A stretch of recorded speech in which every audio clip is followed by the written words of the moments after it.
Dimulai ini kedua pelaku. Ya,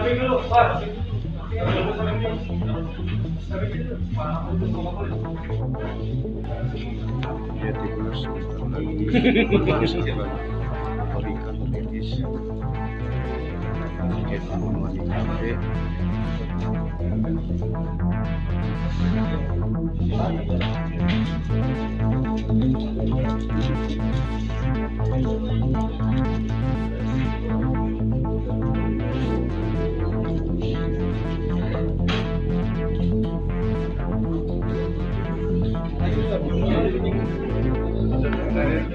Menolak minum.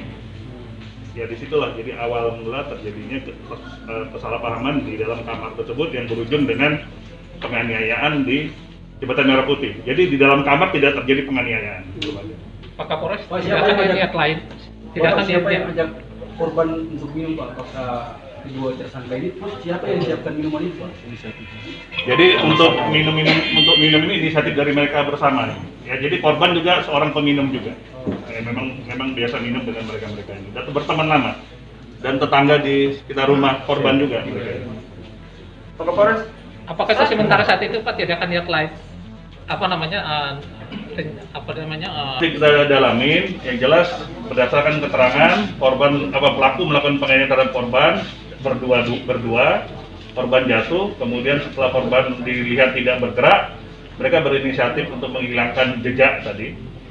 Jadi korban dilempar ke bawah di Mata Merah Putih. Harapan mungkin jatuh ke air ya, tapi ternyata bukan ke air, jatuhnya malah ke tiang pondasi. Sehingga ya, betul.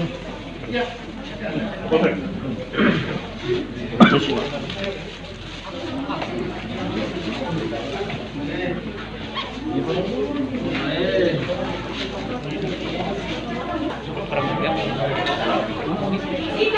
Iya.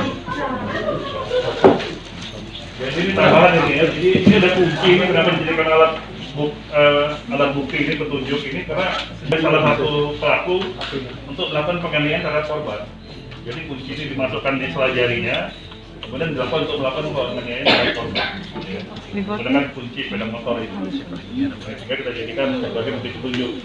Kemudian di bercak darah, dan ini kami duga adalah milik korban, dan ini akan kami lakukan pemeriksaan lapor nanti. Terima kasih sudah nonton. Jangan lupa like, subscribe, dan share ya.